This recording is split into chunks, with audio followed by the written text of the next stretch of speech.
YouTube, is Tone. I'm back for another one. So in this quick video, what we're gonna do is talk about HJR 192, which is House Joint Resolution 192, June 5th, 1933. A little bit into the circumstances regarding this particular resolution. We're going to talk briefly about Public Law 73-10, which is the same exact thing. And then we're going to go to the Treasury website, and I'm going to show you exactly on the website where it says that they have an obligation to pay, as if you didn't already know, right? So that's where we're gonna start here. And this should give you a good understanding about why it is that that everything is already prepaid, and why you have a right to discharge and you have a right to credit, and these people do not have any right to block you from your credit. Criminal acts, they do so essentially so they could become the middleman, which then allows them to use your, if you want to call it your straw man or whatever, your slave, allows them to whip your slave as much as they want. You know what I mean? Which is whatever. I mean, they're the ones that created it, but you should be able to whip your slave too if you want to. You know what I mean? And then, like, another thing is that you need to know that you're not that straw man. That shit is not you, right? You represent it as if it's a monopoly piece in the game of life or the game of Monopoly, and that's what that straw man essentially represents. Is going to be your monopoly piece. So it's not you, and that's the biggest thing that you need to know. And so here we have so HJR 192 provided that the one with the gold pays the bills. It removed the requirement that the United States subject and employees had to pay their debts with gold.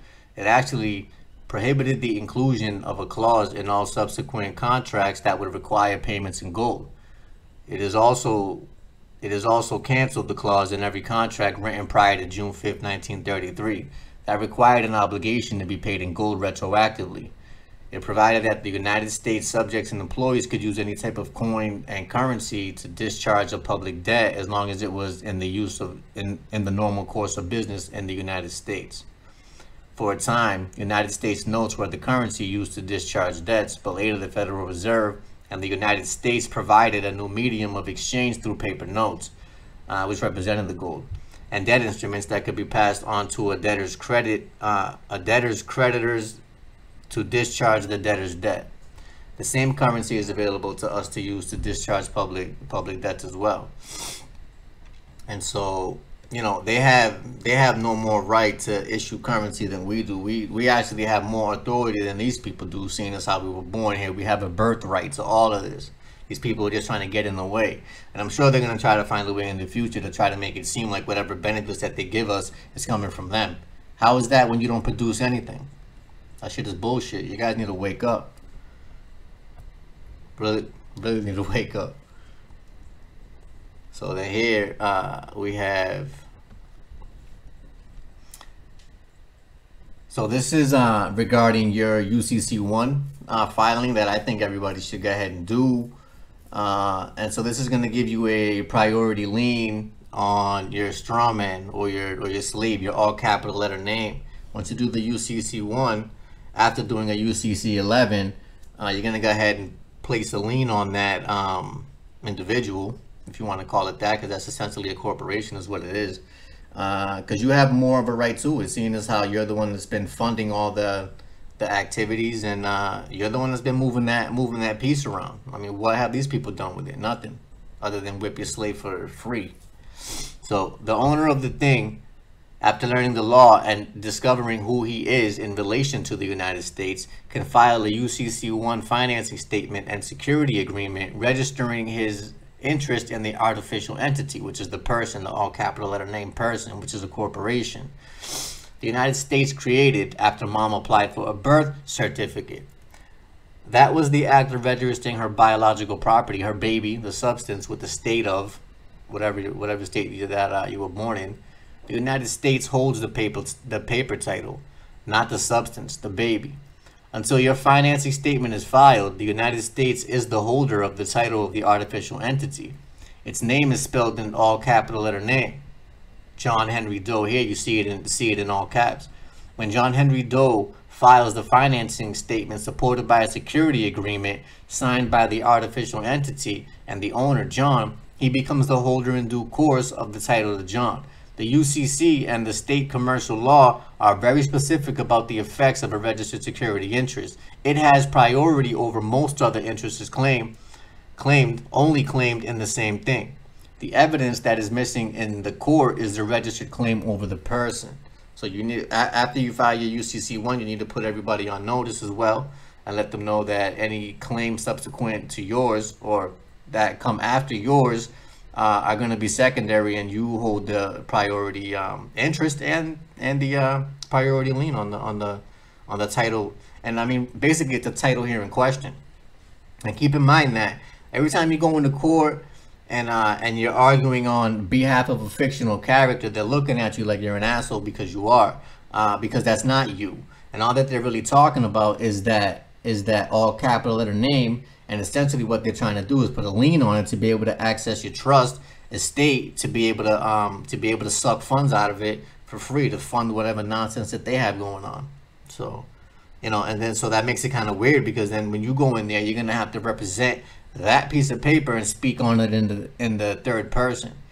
These are these fucking games that these jackasses play that they expect you to just know. You know what I mean? So, and I mean, it's funny now looking back, and you know, if you look at it all as like a learning lesson or whatever, yeah, okay, I get it. You know what I mean? But the issue that I have is that once you put them on notice and they still want to act like they can still do whatever they want, that's when you're dealing with a felonious criminal, treason.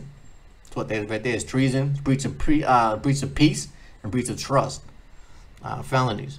And so, and these people have to deal with the military. It's not just somebody saying, "Oh, I don't like what you're doing." No, you're gonna have to deal with the military. So the owner also must notify the Secretary of Treasury that he is going to handle his own affairs in the future. He can file a bill of exchange with the Secretary through which he exchanges his person accepted for value birth certificate and social security numbers for a chargeback of all the presumed charges brought against his person since the birth certificate was issued, which is another option that you have too as well. So you can accept your bonds for value. You set the value of it, and then you're set there to do private banking and things like that. So then you're going to be able to write checks based against the value of the bond that you send into them, right? Because this is the same thing that they do, except when you take it and claim it, you set your own bonds. Plus now you're dealing directly with the Treasury, and you don't have to deal with the Federal Reserve and all that bullshit right there. You know, you can do your private banking without having to worry about what these clowns say. And that right there, I think, is priceless, because nobody can tell you shit after that. Even though they'll still try, and they'll see if you really know what you say you know. So you should definitely know this shit. Study. And then finally here we have the this is on the Treasury Department's website, and I'm going to run through it briefly in order to let you know that they know what it is that they have to do. And keep in mind that when this speaks on the U.S. and the obligations of the U.S., keep in mind that your all capital letter name is property of the U.S. That's fine. You're not trying to claim it totally as if it's yours, but you want to be able to control what it is that your straw man does and doesn't do, and who's going to be able to access it and who's not going to be able to access it. Control, own nothing, control everything. That's the name of the game right there. And you really don't want to own it, but you put a priority lien on it. This is going to give you the put you in a position to be able to dictate what doesn't happen with your straw man. So right here it says the Treasury Department is the executive agency responsible for promoting economic prosperity and ensuring the financial security of the United States.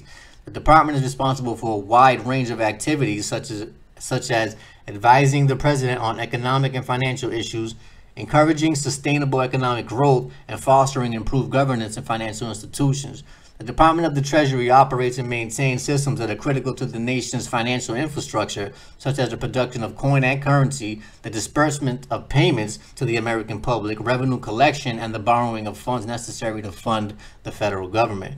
The department works with other federal agencies, foreign governments, and international financial institutions, which is what we are. We are international foreign financial institutions. That's what we are, because the U.S. government is foreign to us. because they're essentially an occupying party that pretends to be running this shit out here. So that's what they're doing. And international financial institutions to encourage global economic growth, raise standards of living, and to the extent possible, predict and prevent economic and financial crisis. The Treasury Department also performs a critical and far-reaching role in enhancing national security by implementing economic sanctions against foreign threats to the United States, identifying and targeting the financial support networks of national security threats, and improving the safeguards of our financial systems. So below that, you have here in blue, organization. The Department of the Treasury is organized in two major components: the departmental offices and the operating bureaus. The departmental offices are primarily responsible for the formulation of policy and management of the department as a whole, while the operating bureaus carry out the specific operations assigned to the department. Our bureaus make up 90% of the Treasury workforce. The basic function of the Department of Treasury includes but not limited to managing federal finances, collecting taxes, duties, and money paid and due to the U.S., and paying all bills of the United States, currency and coinage, managing government accounts and public debt. Now, what you need to understand is that anytime you have a public debt is when you get a fake bill, which is really a check. I actually offer a brief course, half hour, and I will show you how to turn your bills into a money order and to discharge them. I mean, if you look at your bill, you see what it is. It's actually a check. It's got the routing numbers and all that on it. So, you know, I just wanted to run through this briefly to let you know what it is that's going on, and why you have a right to discharge. Because I know when I had first initially came into this information, I was kind of thrown off, just like everybody is, because we're taught how to do things wrong. And you look at this information as if it's against the law, as if it's criminal, as if you're going to get in trouble, right? This is all part of your programming that you're going to have to work past. And to be honest with you, I would have never imagined in a million years that it would be this hard to convince people to let you fucking help them. You know what I'm saying? Because everybody's so traumatized with all the bullshit that's always going on here in the country that they don't even know the truth when it smacks them in the face. And I don't know a better way to break this down for you, but this is facts. These are facts. And anybody who thinks that this shit is wrong has obviously never studied law, so don't even let them tell you what it is or what it isn't, right? Anybody who has something stupid to say about this shit has no idea what the fuck that they're talking about, because I've done this. The shit works. It's real. So if you're interested in any information and possibly a course in learning how to discharge all your debts, and so that's going to go for mortgages, cars, that's going to be credit cards, that's going to be student loan debts, that's going to be giant hospital bills you could never pay, all that shit. Send me a message and we'll go ahead and get you taken care of, man. This is real, and I mean, this is for everybody's freedom, man. The debt is fake. It's not real. It's not real. So until next time, pretty sure I'll have something else fire for you pretty soon. So until we meet again.